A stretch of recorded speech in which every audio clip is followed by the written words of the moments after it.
In 1962, the relationship between the USA and the Soviet Union is incredibly tense, and rumors say that the Soviets would drop an atomic bomb soon.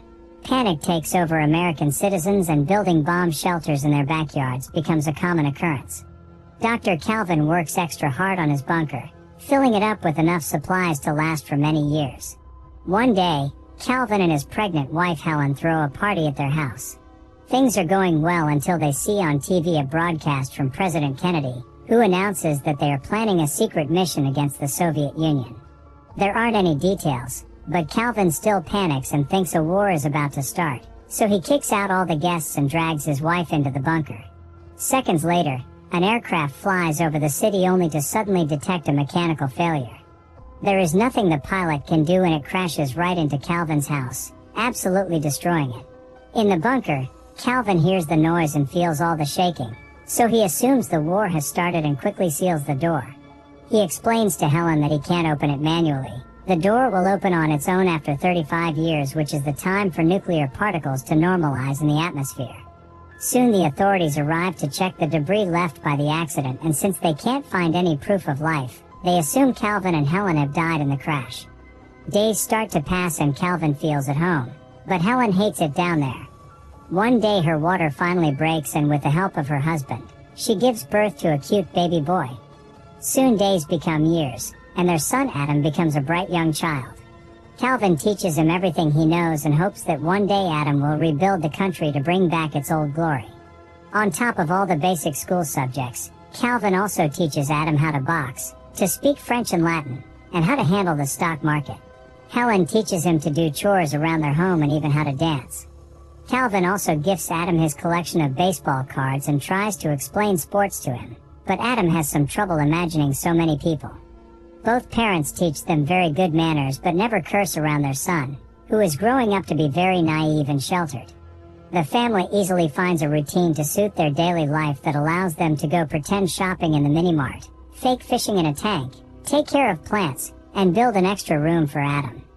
They also have a lounge area to read, play games, and simply relax while hanging out. Meanwhile, above them, the land that used to be their house is sold and becomes a variety of business through the years. First it is a diner, then a pizzeria, and later a nightclub. In 1995, Adam turns 33 and gets gifts his parents made themselves. When he blows the candles, he wishes to find the perfect partner one day. Helen mentions there are only 2 years left, and Calvin says he will miss this place when the time comes, causing Helen to go into another room to scream her frustration out. In 1997, the 35 years finally end and the door opens itself. The family is excited to get out, but Calvin tells them he should do a quick check first to make sure it's safe. After putting on a radiation suit, he takes the elevator out and appears in an abandoned building that has become the home of a bunch of drunk beggars. Melker is so shocked by the vision of a glowing man emerging from the ground that he passes out. Then Calvin leaves the building, only to be shocked by all the changes. There are graffiti everywhere, people handling guns as if they were toys, adult stores full of merchandising that disgusts him, and weird-looking people who he can't understand when they speak. Terrified, Calvin rushes back to the bunker and explains that although the air is breathable, the neighborhood is still a post-apocalyptic wasteland full of crazy mutants. He concludes they must stay in the bunker, and his words cause Helen to finally snap. She yells at him as she explains how sick she is of being locked up and how important it is for Adam to get in contact with nature. Calvin refuses to change his mind, and the argument causes him to have a heart attack. With Calvin sick and supplies almost running out, Helen decides to send Adam outside to get enough food for a couple of years. She gives him some cash and a shopping list, telling him to stay at the Holiday Inn and to keep an eye out for a not mutated girl. Before Adam leaves, Calvin tells him not to enter the adult video store because it has harmful levels of radiation. Once he is done packing, Adam finally goes outside and discovers Melker has started a little temple around the elevator to worship Calvin's family, considering them holy beings. Adam goes outside and is incredibly happy to finally see lots of things for the first time. The amazing sky, buildings, trees, and even other people, who consider him a weirdo. He gets excited over every single little thing and says hello to any person walking by him, accidentally using a slur to refer to a black woman when he greets her because he is extra excited to see another skin color.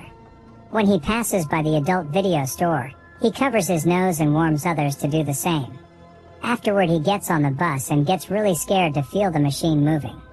When he tries to talk to other passengers, he uses old words and nobody can understand him, so they also think he is a weirdo.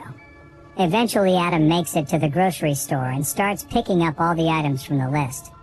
The butcher explains that if he makes a larger order, it can be delivered to his house, which makes Adam realize he has no idea how to get back to the bunker. Panicking, he rushes out of the store and spends the day riding different buses to look for the bunker to no avail. He is also running out of cash, so he enters a hobby shop to sell his father's baseball cards. The shop owner can tell these are antique and valuable cards, but instead of telling Adam, he offers to buy the whole pack for just $500.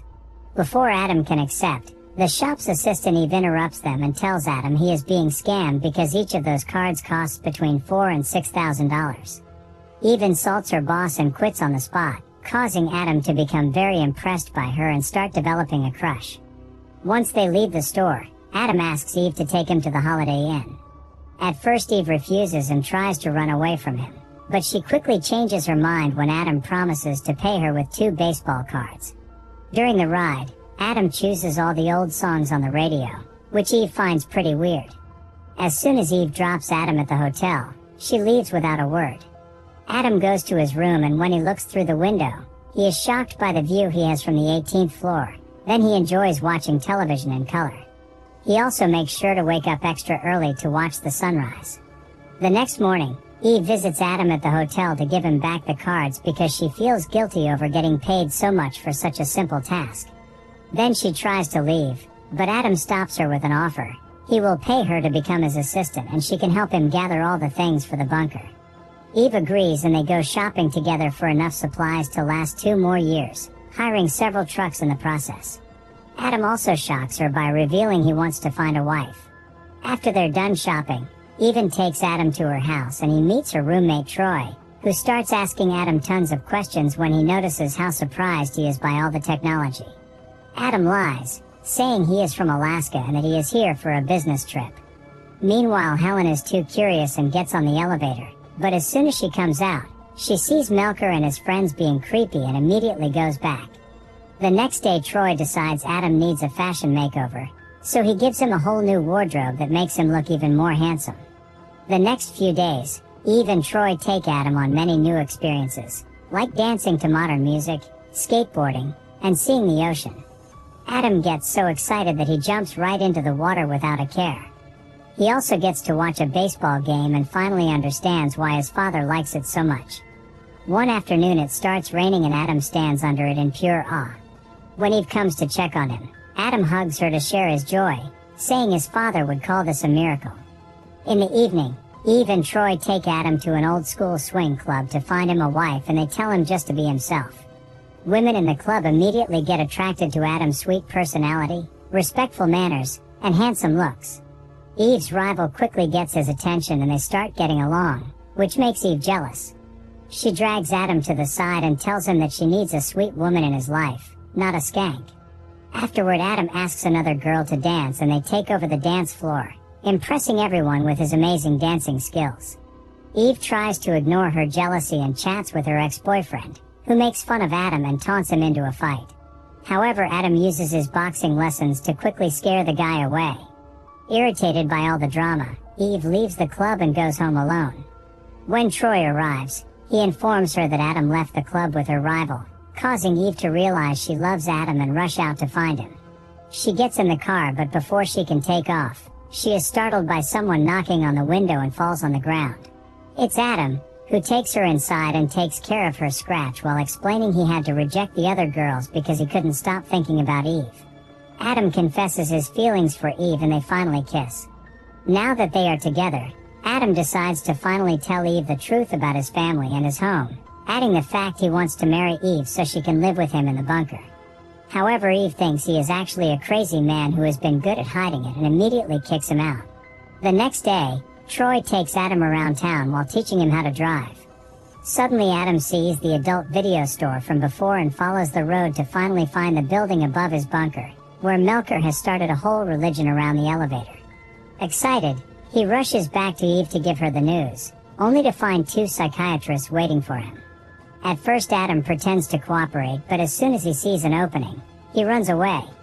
While the doctor chases after him, the other tries to call the police, but Eve stops her and realizes that what she did was wrong.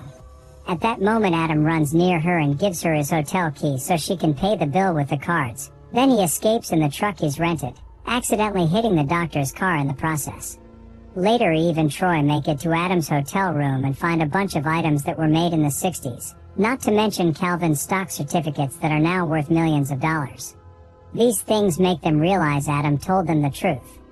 Meanwhile, Adam finally returns to the bunker and hugs his parents after 2 weeks of not seeing them. He tells them the outside world is lovely and brings in the supplies, which are being loaded by Melker and his friends. Back to Eve. She is desperate to find Adam, so Troy takes her to the adult video store and they start stomping on the floor, thinking they may find the bunker there. Obviously they find nothing and decide to leave, but on their way out, they see Adam about to enter the neighboring building. Eve immediately rushes to him to kiss him and hug him, and Adam invites her to meet his parents. Calvin and Helen like Eve very much and they have dinner together. Calvin also gives Adam a talk about the birds and the bees. However, before making any plans for a new life, Adam asks his parents to wait 2 months.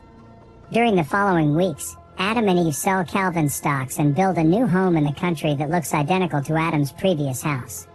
Melker also helps after cleaning up and finally abandoning drinking. Once everything is ready, Adam brings his parents to the house, revealing this way they can get used to the new world little by little. Later, while Helen and Eve prepare dinner, Adam finally tells Calvin that there was never an atomic war, that the bomb had actually been a plane that crashed into their house, and that the Soviet Union collapsed. Calvin refuses to believe it and starts making plans to build a new bunker just in case.